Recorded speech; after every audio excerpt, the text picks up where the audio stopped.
আজ দ্বিতীয় দিন দীঘাতে ভোরবেলা তো রেডি হয়ে গিয়েছি, মোহনায় যাব। তো চলো, তো দেখতেই পাচ্ছ আমরা মোহনার তে চলে এসেছি সূর্যোদয় দেখব বলে, কিন্তু আমাদের সময়টা খুব একটা ভালো চলছিল না, যার জন্য একটু মেঘলা থাকার কারণে কিন্তু আমরা সূর্যোদয়টা সেইভাবে দেখতে পাইনি।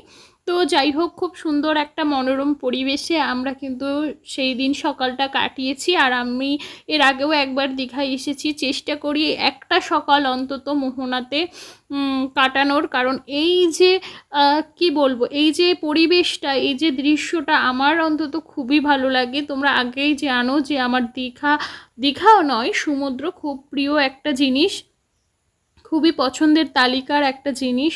তো চলে এসেছি মোহনায়, দুজন মিলে সময় কাটাচ্ছি। এই যে পরিবেশটা না, মানুষের মুডটা হালকা করে দেয়, মানুষের মুডটা ফ্রেশ করে দেয়। সারা বছর, সারা দিন কাজের যে চাপ থাকে, প্রেশার থাকে, সারা বছরের একটা যে প্রেশার থাকে, মানুষের ভালো লাগা খারাপ লাগা সব কিছু যেন এই সমুদ্রের জলে ধুয়ে যায়, সব কিছু যেন মানুষ ভুলে যায় এই সমুদ্রের কাছে আসলে।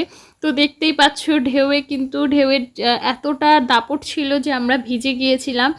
তো যাই হোক, তোমাদের সাথে একটু শেয়ার করার চেষ্টা করছি। তো এখানে আমি একটু ভিডিও শ্যুট করার চেষ্টা করছিলাম। তো তোমরা হয়তো রিলসে দেখেছো, তো যদি নাও দেখে থাকো আমি অবশ্যই পোস্ট করব। তো ভিডিওগুলো আমি করে রেখেছিলাম ঠিকই, কিন্তু সেইভাবে কোনো ভিডিও আমি পোস্ট করতেই পারিনি। তো যাই হোক, ভালো থেকো তোমরা, আমরা খুবই আনন্দ করছি এবং করব।